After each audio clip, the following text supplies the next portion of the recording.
Shows that make you laugh. Shows that make you think. Music that moves you. It could only be one place. Universal Broadcasting Network. Tune in at ubnradio.com.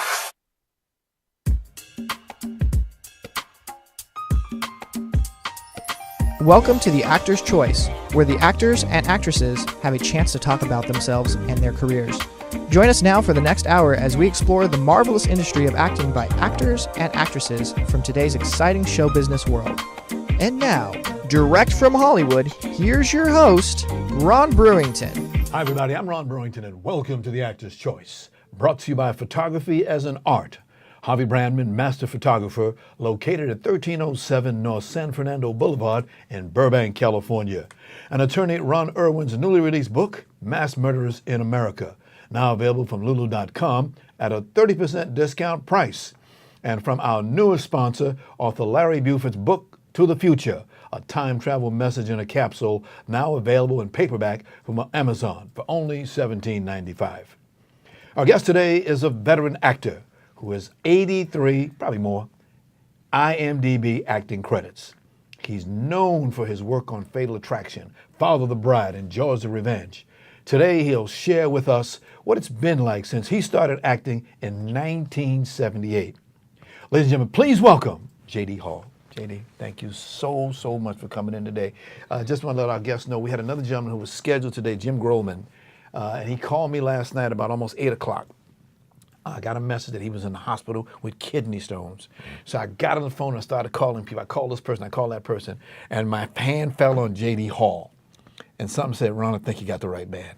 And I thank you so much for it's short notice. I mean, you know the business, but thank you so much for being here. My pleasure, Ron. And as we say in Islam, Allah has his way. You are an imam. Would you please explain that to our guests because they don't understand that? Yes, Imam is a title in Islam that means basically a leader. There's no clergy per se in Islam. So if you lead the prayer, you're an Imam. If you give the talk on Friday at the congregational prayer, you're an Imam. So it's an honorific title more than a official one. I see. I know the greeting, of course, is Assalamu alaikum. And the return is wa alaikum salam. Thank you, my brother. Meaning peace and peace be upon you. Peace be upon you. Thank you so much. 1978, it's been a while. A whole lot of auditions, a lot. Would you say that you have had a very rich career? Yes, I've had a very rich and I would say eclectic career in that I've done things in various parts of the industry, not just in front of the camera, but behind the camera, on stage, voiceovers, so forth. A talent that you've got, we'll talk about that. Can we go back 3 years? We said 78 was when you got in the business, but in 1975, you met a young lady. Could you please tell us about that? Yes. In 1975, I moved to Los Angeles, actually 1974, to become an actor. I studied at Los Angeles City College. In the winter term of 1975, this beautiful young lady showed up in the acting department and stole my heart right out of my chest.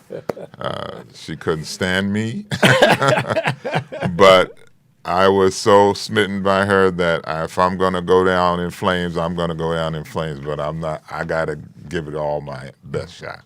And I won the game. You went down in flames, my brother. Uh-huh. Yeah, as they say, your nose was wide open. Ain't nothing wrong yes, with sir. it. Yes, sir. Please tell us the lady's name, please. Her name is Eugenia Wright, and now Hall, hyphenated Hall. Yes. So since I did win the game. Indeed.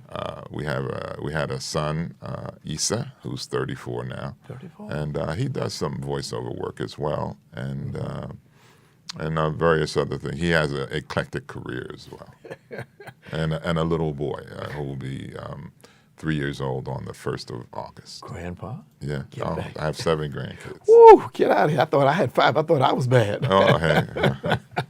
Stuff happens, as they say. Yes, it does. It really, really does.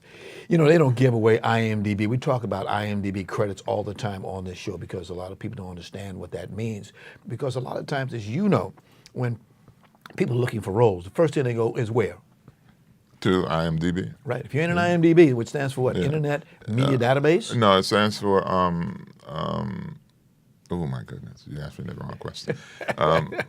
Motion Picture Databases, but I forget what the I is for. Internet. Internet. Is it Internet? Is it Internet? Internet, yeah. But it's we go to that as a good reference. Whenever I get a guest on this show, first thing I do is go to IMDb. Yeah. It tells me a little bit about you. It said that, but my question I have to ask you, sir, when did the acting bug first bite you? Well, I was working, I came to California to work for the space program up in Barstow. Having never been in the desert before, after about 10 months in the desert, I was ready to get out. And so I went to the JC up there, Barstow Junior College, to get some credit so I could use my VA to take trips out of Barstow. What branch? I was in the Army Security Agency. Okay. And Thank you for serving our country. well, thank you. Thank you. And one of the courses I took, because I just wanted to get the money, I didn't want to actually be a student, was Introduction to the Theater, because I always loved poetry and I always had a good memory and I like memorizing things. So I took the Introduction to the Theater class and my teacher thought I had some potential. So he had graduated from LA City College and he said, if you want, I'll write you a letter of recommendation. I recommend you go down there and really study because you have a gift. And so that's how I got into acting. I never dreamed I'd be an actor. I love movies, but it never occurred to me that the people there got paid to do that. So. You got paid to do it, indeed. I noted in your first IMDb listed credit was with the TV series Winners. Yeah, that's so far back, though. I don't even remember truthfully what it was about, Okay. to tell you the truth. But Okay. the first actual SAG job that I got was through an agent who is now, casting agent who's now passed on. Her name was Carol Jones. Okay. She gave me my first two jobs. The first one was called The Final Eye with Donald Pleasance.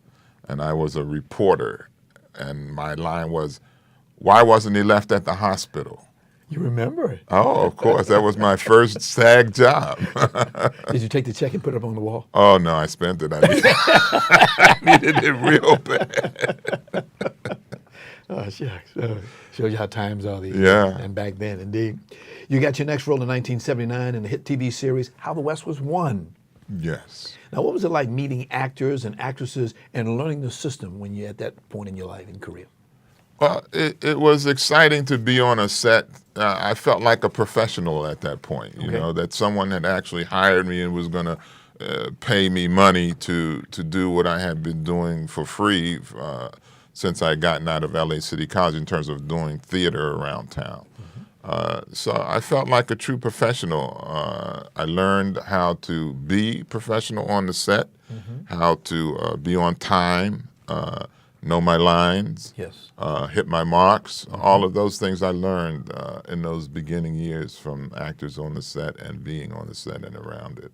Great discipline. The Army did a good job. Well, yeah. Well, people think that television is just get up in front of the camera. They have no idea really the hours, the patience, the concentration that it takes to do that. Yes. Yes, indeed. Being on a set like that, getting accustomed to it, what was your favorite place on the set? My dressing room. Oh, why that? Well, I'm kind of a introspective person, and I found that my concentration could be best maintained in my own space. If I was sleepy, I could lay down and take a nap. If I wanted to read, I could read. You know, so there weren't so many distractions around as when you're hanging out on the set. Right. Can you ask me what was my favorite place on the set? What was your favorite place on the set? We call it craft services.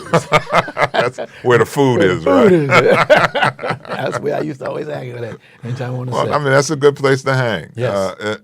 If you're, you know, an in-shape guy like you, but you're a big guy like me, if I hung around there, I would only get the fat parts. So, I remember when I was in Harlem Nights with Eddie Murphy. That brother fed us good. Oh, I mean, yeah. they had the burners out there, ribs was going on, food out here. I yeah. mean, we had all this good stuff. All I can say when he did what, Eddie, how you doing there? Well, you were spoiled. See, you were spoiled. You haven't showed up on any of those budget shoots where they bring in potato chips Yeah, and right. cookies. You know. And hot dogs and stuff Right. like that. You took a break in 1980. You were at that time a board member for SAG, and you did that for SAG from 1980 to 1983. Exactly. Okay, and then in 1981 you got 3 episodes in another hit TV series, Hill Street Blues. I bet that was fun. Yeah, it was. The first one, I was a street guy that harassed one of the women that were in the show, and one of the guys who was a cop was driving undercover taxi. He came and saved her basically from me, but I was basically a street guy. The second one I did was really fun. I did that with Alfre Woodard. There was an episode where her son had been killed mistakenly by the police officer because he had a toy gun. Gotcha. And I played her. I see things haven't changed much, have they? Well, no, it really at that time it was a rare thing to see, but now it's all too common. Yeah. But she played the mother, and I played her best friend, like support.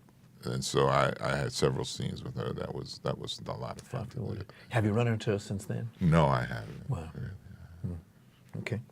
You stayed there until 1983, and then we want to take a short look at, while you were there on Hill Street Blues, at what became the word that all the police officers took to the streets. Can you roll it, sir?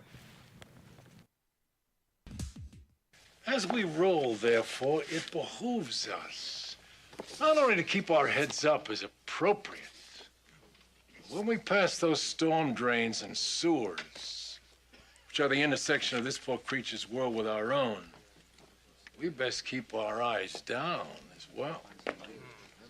All right, that's it. Let's roll, and let's be very careful out there. All right. Be very careful out there. There were people like me out there. Oh, boy. JD, in 1983, you were the first African-American to ever run for the president of the Screen Actors Guild. You didn't win, but you got really noticed, and you received 20% of the national vote. Comment, sir. Well, yeah, that was a personal mission of mine.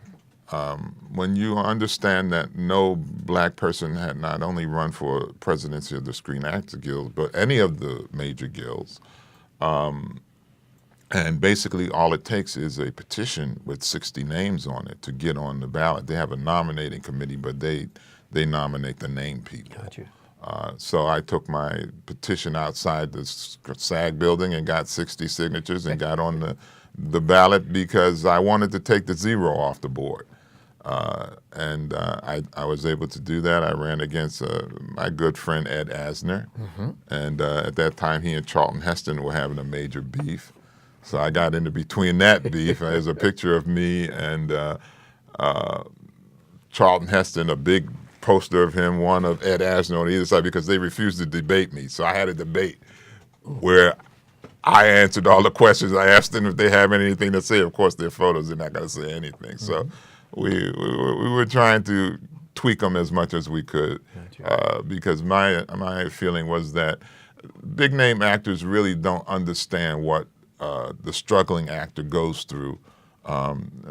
You benefit if you get to that level, but there's a whole other level beneath that, where particularly if you're a black actor or actor of color, where you don't have the opportunity. And the Screen Actors Guild is the only entity that can legally negotiate more opportunity for that particular segment of its population. So I was interested in doing that, and I was proud to say that I wrote co-wrote the original low-budget contract that Screen Actors Guild initiated, and now it's gone on to different things. Okay. Any other blacks run for that office? Since I think Anne Marie Johnson was vice president at the Screen Actors Guild. There was an Asian lady, her name was Sumi Haru. She was a longtime treasurer and secretary at the Screen Actors Guild board. To my knowledge, I don't know if any other, I know some other people have run for board seats in offices, but at that particular point in time, I was the only black person to ever run for any of the guild presidencies in California. And Jesse Jackson ran for president Yes, that he did. year. And got how much percentage? He got the same as I got, 20%. 20%. That was our quota for that year, 1983. Brother Hall, you were indeed a trailblazer. Thank you so much for what you did. Well, it was my pleasure. Indeed. President of the school, almost president. You were still meeting actors and actresses. Who were some of your early mentors? Actually, the first person that gave me a shot at something professional was Raymond St. Jacques. Raymond was playing Othello at the Ford Theater. It was called Ford Theater then. Right. And I was an understudy. Okay. They had come to LA City College and took students to be understudies for the major roles. And I was an understudy. And Raymond was kind enough to say, look, I'm going to be sick for a couple of days, so you be ready. And he got sick for a couple of days, and I got to do a couple of performances over at the Globe. So Passing the baton. yeah, and that was the first major star or major actor in the industry that gave me a break to move on. Right. Because we see a lot of people, sometimes the ego gets in the way, and they don't understand. You have to know people along that. You don't get up there by yourself. Right. You have to know right. folks. Another mentor of mine was the late Jack Manning. Jack Manning, yes. Jack, he was a mentor to Cliff Robertson and Dana Merrill. He directed a production of Macbeth that my wife and I appeared in, along with an late actor, Stan Hayes. Stan played Macbeth, and it was around the time of Idi Amin. And Stan looked very much like Idi Amin, and my wife played Lady Macbeth, and it was an African Macbeth. I played Banquo in that particular production. So through Jack, we met a lot of people, and that helped us to move up as well. Right. As you say, an actor is a storyteller. Yes, Tell that yeah. story, indeed. You had 3 roles in 1984, then came 1985. You worked on a show called T.J. Hooker. Yeah, I did a couple episodes of T.J. Hooker. Yes. 2 different characters. One I got killed, one I survived. Okay. And went to jail, actually. What order did they put that in? Well, I think the first one I got killed. In the first one? Yeah, I think Dennis Franz shot me in the head or something like that. I was a taxi driver. Wow. And the second one, I was a criminal, and I got chased down by T.J. Hooker and arrested. Wow. Arrested by T.J. Hooker. Yes, it was. Yeah, because around that time, there was another guy called Hunter, and that was around 1985. You were on that show also. Right. I did 2 episodes of Hunter, actually. And one of them, I was a taxi driver. The other one was I was a chauffeur.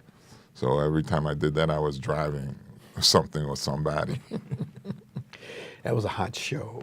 We got a little short video to show you what it was back in there when the days when that was TV history. Can you roll it, please? He hates the pimps, pushers, creeps, and killers that prowl our city streets, and he never fires a warning shot. Because he plays by his own rules. Fred Dreyer and Stephanie Kramer star as the Maverick police detective Rick Hunter and partner Dee Dee the Brass Cupcake McCall in the series that brought a tough new attitude to television. Millions of fans embraced its extreme action, sly humor, and sexual chemistry to make Hunter one of the most popular cop show hits in TV history. Now you can... TV history, wow. Yeah. Oh yeah, those shows like that did well. Yeah, it was. Fred Dreyer was a nice guy, too. And so was Stephanie. Stephanie was nice as well. Let's see, nothing in 1986. Then in 1987, let's see, you got a chance to use that marvelous voice that God gave you, and you were in a movie called Jaws: The Revenge. Yeah, we did what they call ADR. When you get to, like if you remember Jaws, people on the beach, people in restaurants and so forth, what those people are extras and they don't say anything. And so what they do is once the picture is shot, you go into a studio, they put it up, and then they hire like 10 actors to come in and do voices for all of those people throughout the movie, the scene. So you need to have improvisational skills. You need to be able to change your voice up, do different voices, and so forth. So I've done a lot of the work I've done has been from that. See, I'm glad you said that because sometimes I hear some actors, they do what we call bitch and moan. I can't get a job, I can't get a job. You might not get the job you want, but there is work out there. Well, I was fortunate to most of that work is done by groups. Right. And I was fortunate to get into the best group, the Loop Group, which was run by a African-American lady named Barbara Harris. And I have done most of the 300 and some movies or whatever I've done with her. It paid for my son to be born. It actually paid for his son to be born because he does some of the same kind of work now. And it paid, at the time, it paid scale. Whatever the scale now is about $980 or something like that. So you get $980 for the day and you get residuals. So you can build up a nice little nest egg from doing ADR work. Aren't you glad you became an actor? I thank God that he made me an actor. Can you explain, J.D., what are some of the getting a job, the consistent getting a job was during that period? Getting a job it's always as I said, I thank God because if God doesn't give it to you, who can give it to you? In a more mundane process, at any given time, there's probably 500 actors out there that could do a part on a TV show. Of those 500 actors, probably maybe 20 will get seen for that part. So it's a numbers game in a certain sense. And once you get seen for those 20 that get seen, only one of them is going to get the job. So it's sort of kind of like hitting the lottery in a certain sense. That getting a job depends on your abilities, depends on the fortune that God gave you, and it depends on what you look like in most cases. Okay. Like I said, there's jobs available. You can do stage work. You can go to central casting. You can do. Well, yeah, you have to you have to be versatile. Yes. When I came to Hollywood, I was going to be a movie star. About 2 years in, I was trying to be a working actor, trying to get a job. Remind me after the show to tell you what my definition of star. I'll tell you about that. Okay. Okay. Let's fast forward to 1989. You got 6 roles that year. Let's see. Matlock, Father Dowling Mysteries, Out on the Edge, The Fabulous Baker Boys, Double Your Pleas, and Mergers and Acquisitions. You was working. Yeah. Father Dowling was the most fun for me, though. We went to Denver to shoot that. And I got a chance to walk around Denver. I went to the Mint. They have a cowboy museum there, and got to work with a good friend of mine, Henry Saunders, an actor, who's now has a recurring role on Queen Sugar. Okay. So that was fun, going to Denver, going on location. 1989. Yeah. Wow. Having some fun. 1990 rolled around. It was a good year also. You had 5 roles, including 2 episodes of In the Heat of the Night. Right. Yeah, with Howard Rollins. Howard is from my hometown, Baltimore. And we hit it off pretty well. Yeah. It was fun. I didn't have any scenes with him other than over the telephone. I was his best friend, and his wife Anne Marie was going to have twins. Right. I was going to go down for the birth. Gotcha. And then I got killed. Not literally, of course. No, I saw some dirty cops do a dirty deed, and they hung me. It made it look like a hanging. And so in a 2-hour episode, I was dead before the first commercial. Gee whiz, nothing changes. Nothing changes. My goodness. 1990 was also a good year for you. Well, I said that already. Okay, but you also at that year when the hit TV series New Kids on the Block. Yeah, animation, an animated program. Yes. I played Biscuit, the bodyguard, and I also played the manager, whose name I forget. That was fun. Working with was it? No, that was. Because you did 15 episodes. Right. We did that, but I at the same time I had another series, cartoon series too. Also, it was called. Oh boy. Okay. Anyhow, Martin Lawrence was in it. Martin Lawrence. Rain Pryor was in it. So I had fun working. Kid and Play. Kid and Play. Okay. That's what it was. Gotcha, Kid and Play. gotcha. Mm-hmm. I played the father. Okay. So one like Tuesday I did New Kids, and on Wednesday I did the Kid and Play. Gotcha. So that was animation is really a good gig too, Right.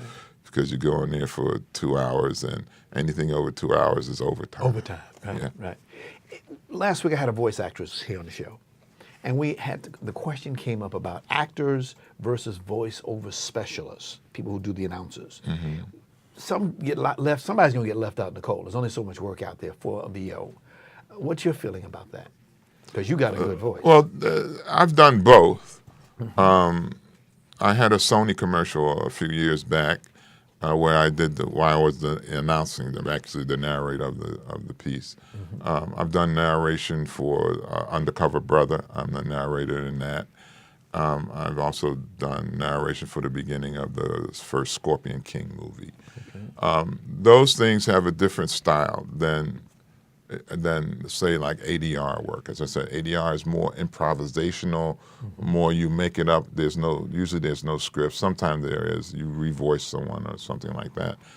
So there are two different genres. So if you could, it's like I wrote in my first play once. A brother can't afford to specialize.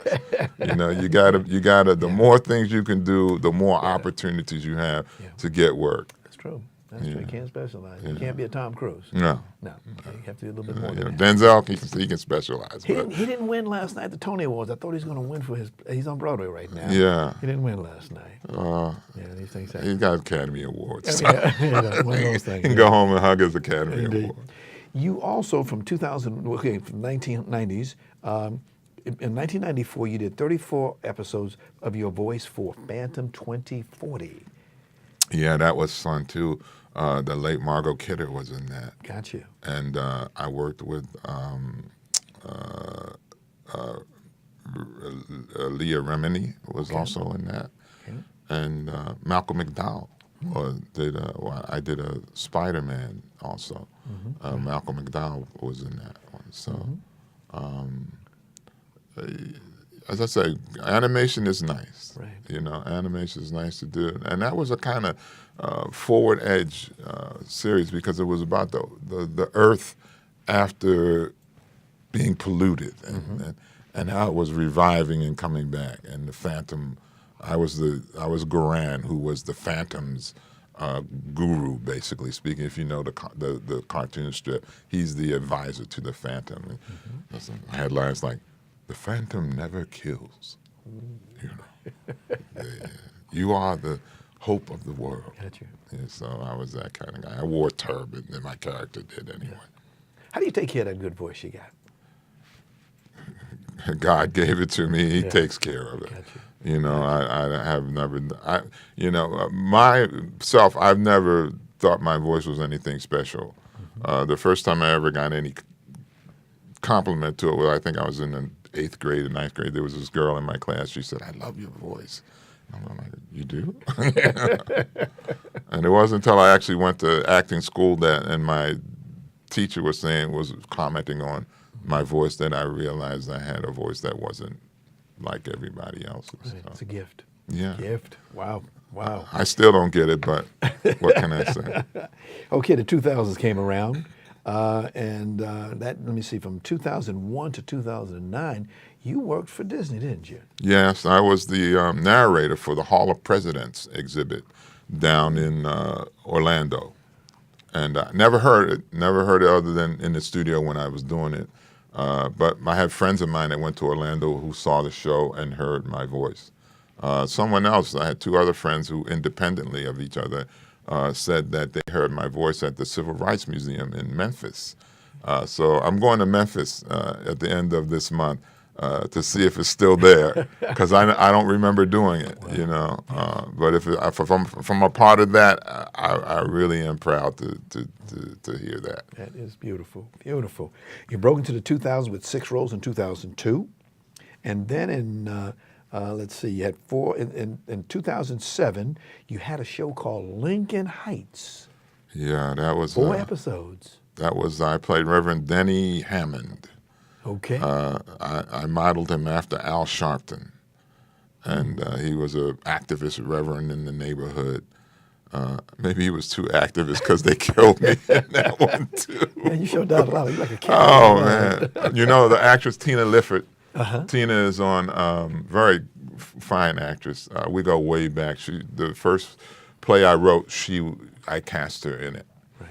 And she played my wife in that. When they brought her on as my wife, I knew I was going to die, because everything I've ever done with Tina, I died.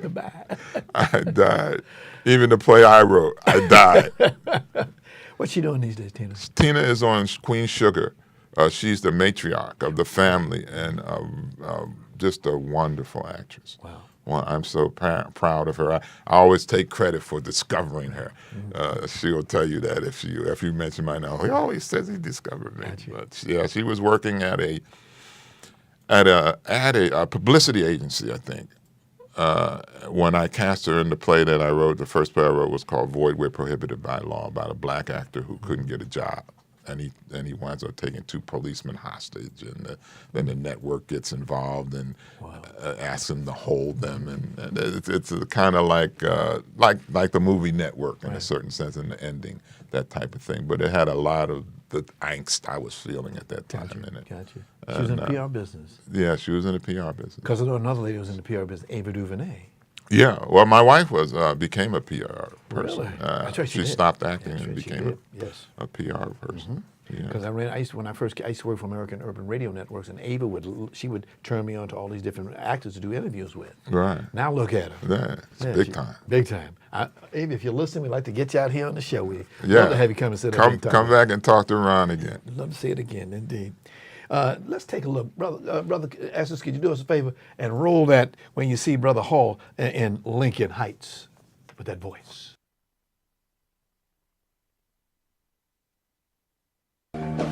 He's not even shown an ounce of remorse.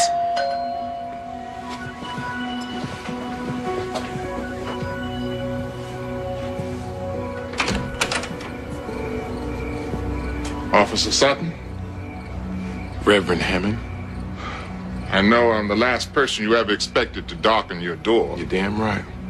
I'm actually here to shed some light, brother. May I come in? Wow. Golden Throat. Yeah. Golden Throat. I had fun on that series. Kathleen McGee Anderson was the producer on there. Good friend of, wife of a former singer, late Carl Anderson. Yeah. That was probably my best TV role. Right. Okay. Brother J.D., March 31st, 2011. A sad day for you. Can you tell us about it, sir? Yeah, that was the day that my wife returned to Allah, and she had been sick for about a month. She got the flu, turned into pneumonia, and then it went into something what they call ADR, adult distress respiratory syndrome. Meaning basically massive lung damage, and she wasn't able to recover from that. She was 59 at that time, and that was hard to take, but my Islam and my son helped me to get through that, in fairly good condition. Mm-hmm. We miss her. She was a beautiful lady. I miss her every day. I know you do, brother. God bless you. Your last film was in 2015. They called it Summoning. The Summoning, yes. Yes. It was a piece about a ghost, and I played like a janitor in this bar where the ghost inhabited. That was fun to do too. I got to sing some opera. I sang. I'm not a singer. Many people think I am, but I'm not a singer. But I loved what's the opera Rigoletto, I think it is. Yes. I said, La donna immobile, So you can't say. qual pluma al vento. So I decided to sing that as, like just to be incongruent. Yes. Where would this janitor learn that, Amazing, the talents that you have, Mm-hmm. indeed.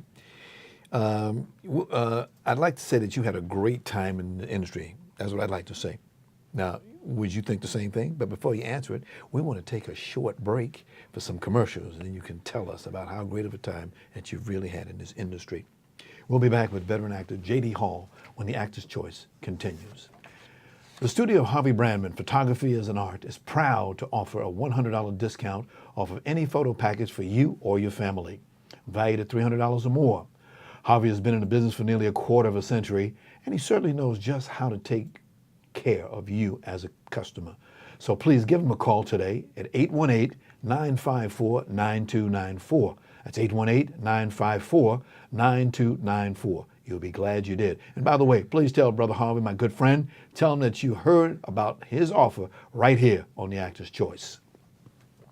Mass Murders in America, a solid, realistic, and informative book, seen and heard in today's headlines. Mass Murders in America details every mass murder since September 1949, up to and including the San Bernardino case in September 2015. Attorney Ron Irwin authored the book, which is currently available for a 30% discount. To get a copy today, just go to Lulu Press at lulu.com. That's lulu.com, and you'll get a copy. Our new sponsor, Book to the Future. It's a new book that author, my dear friend, Larry Buford, has on the market. It's a historical and faith-based account of how what we do and follow today will affect us tomorrow. Book to the Future is a time travel message in a capsule. It's now available for $17.95 in paperback from Amazon. Get your copy today. And finally, if you have a product, a service, or an upcoming event that you'd like to be advertised on this program, please call 323-533-1036. That's 323-533-1036. Got to tell you, our prices are very affordable. Thank you so much. Today we're talking with veteran actor J.D. Hall. I'm your host, Ron Brewington, and this is The Actor's Choice. J.D., before the break, I said I thought that you'd had a great time in the industry. What did you say, sir? I agree with you 100%. I mean, if nothing else, I met my lovely wife in this industry and got from her my wonderful youngest son, Issa. Yes. I have 3 other children. My oldest son is 53. I always tease him and say, when you get to be 55, I'm going to take you out for your birthday, and we're going to go to a restaurant and say, 2 senior citizens, please. Please. He laughs, but I don't think he really thinks it's funny. Yeah. He's the head of Homeland Security for the Oakland area right now. Interesting job. And a little dangerous job. I'm a little concerned, but he likes that kind of thing. Yeah. My oldest daughter is 43, and 48. She is CEO of a home for boys in West Virginia.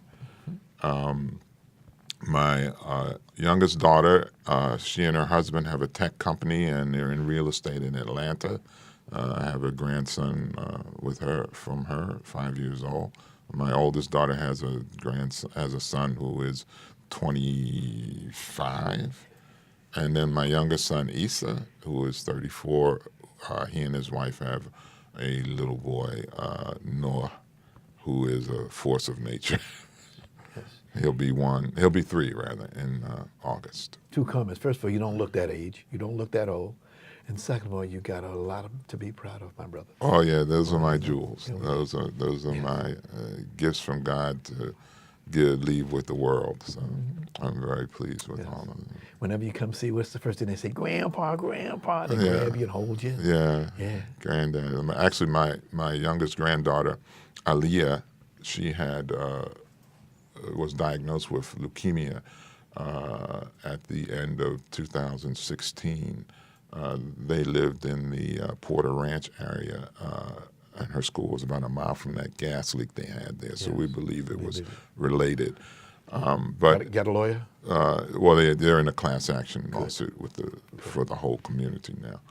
But Aliyah spent about 8 months in Children's Hospital, and the wonderful doctors there, and by the mercy of God, she is now in remission, and she was named the Leukemia and Lymphoma Society Girl of the Year for 2018. She's 8 years old, and I call her the queen of the world because she thinks she runs everything.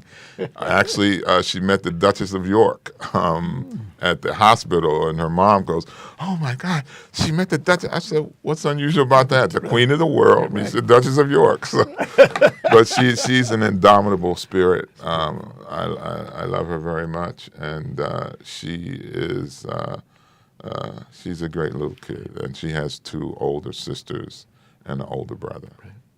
You're a fantastic guy. Ever since I've known you, you've always been a great guy. You've had everything. A lot of good things happen. A few bad things. As I tell people, when I look back on my life, yes, Allah has given me, and when I say Allah, I mean God, everything I ever wanted, and more. But everything I ever wanted, I can tick it off. I have it, or have had it. So I feel very grateful and fortunate to have had my life run this course. I see the religion that you practice, you're getting good things out of it, and you're putting good things back in. Yeah, well, it's kind of reteaching me things that my mother taught me, because my mother always taught me to trust in God. We would go through difficulties, and she would say, God will make a way, and he always did.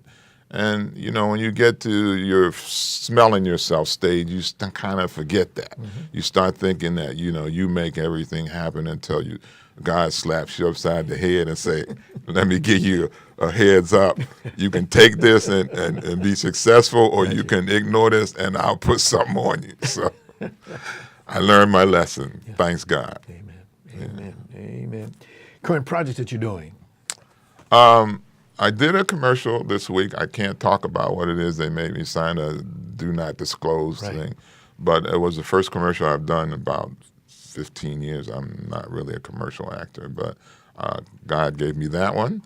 And as I said, I did a play called Port Chicago 50, which is about the 50 sailors, black sailors, who were court-martialed in Port Chicago up in Northern California after an explosion killed 350, 300 some sailors, most of them black, because their job was to load the ammunition ships.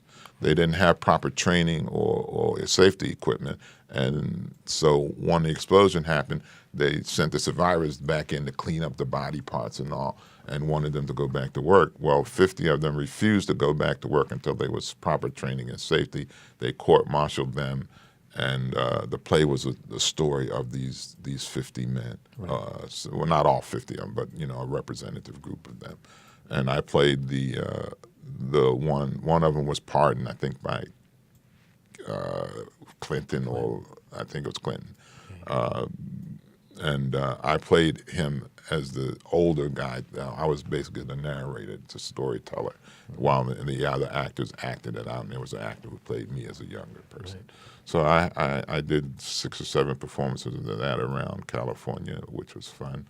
And I'm working on a play. I'm adapting a play that a friend of mine wrote about black Seminoles, and I'm working on that currently.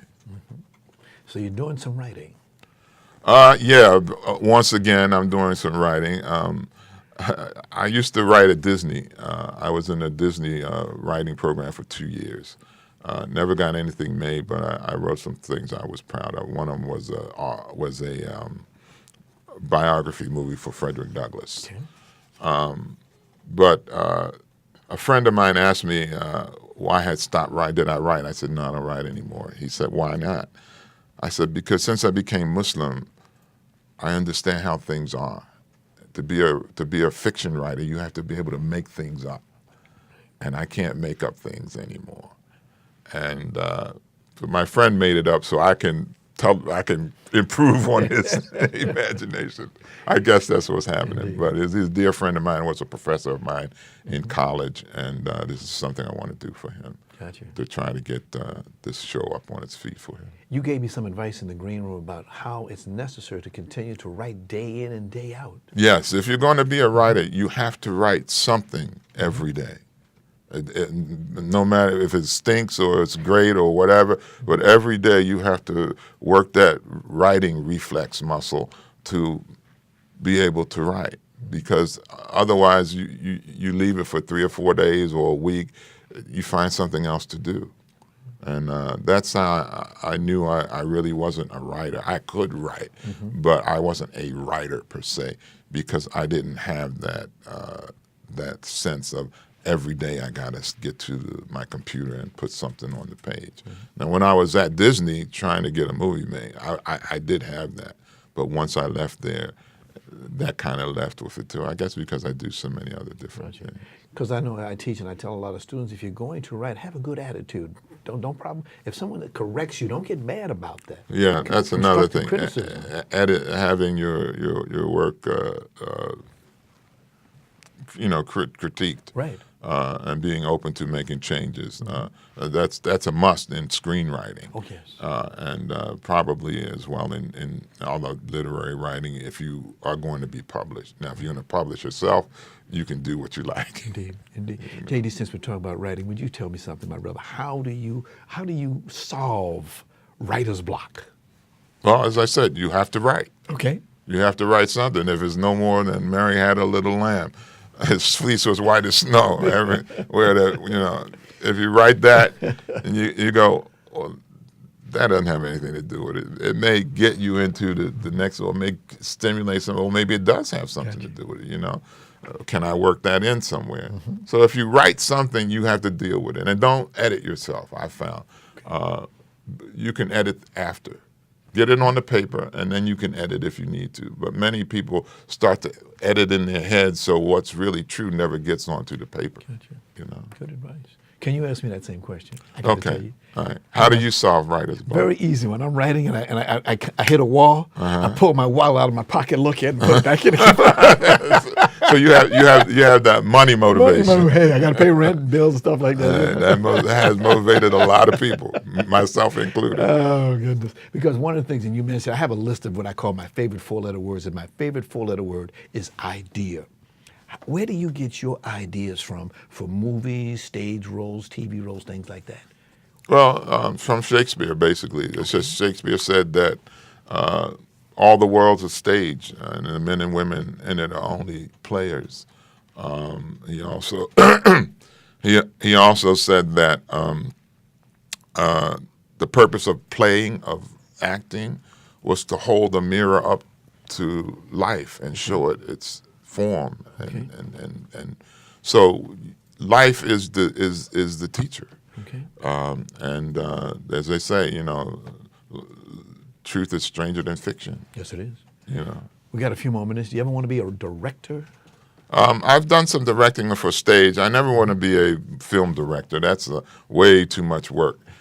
You have to really have a dedicated mindset and really love that type of work. Mm-hmm. I mean, I love that there's a creative aspect of it if you're like Orson Welles or somebody like that. Mm-hmm. But on the shows I've worked on, I've seen the amount of work that a director has to do on there, and it's tremendous. It is, especially with all the technology. Right, and he's responsible for the outcome product, and It's a big responsibility and a big job. They're spending millions and millions of dollars, and they want their money back. Right, of course. And some profit. Of course, Indeed. of course. Indeed.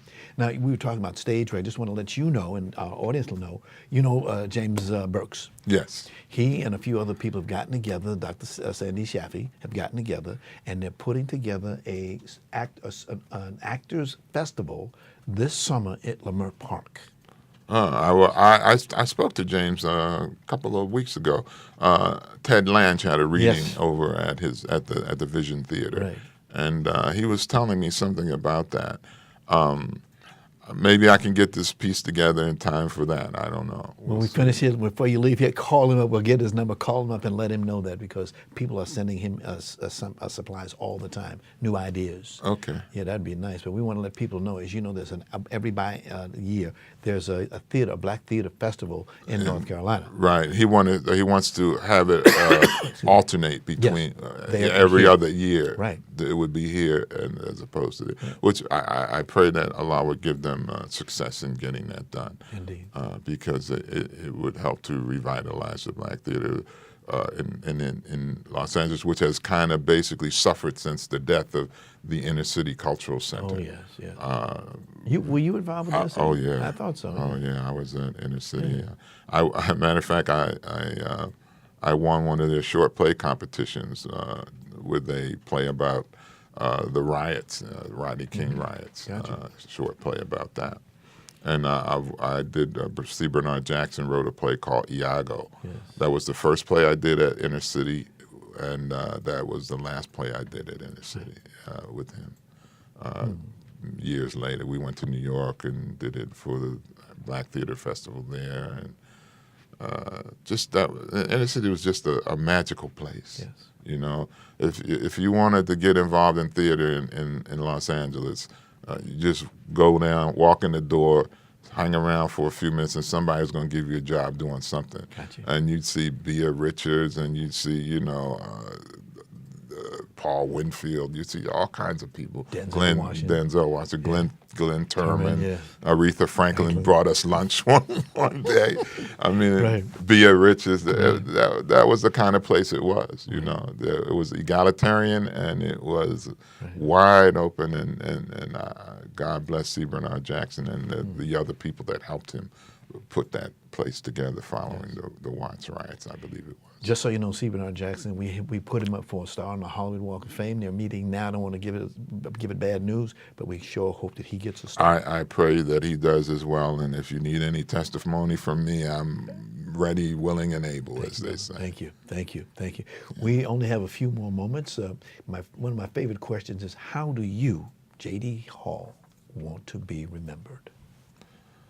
I'd like to be remembered as a good actor, a professional person, but most of all, I'd like to be remembered as a good Muslim, someone who lived Islam the way it should be lived, without the politics and the culturalism of various things.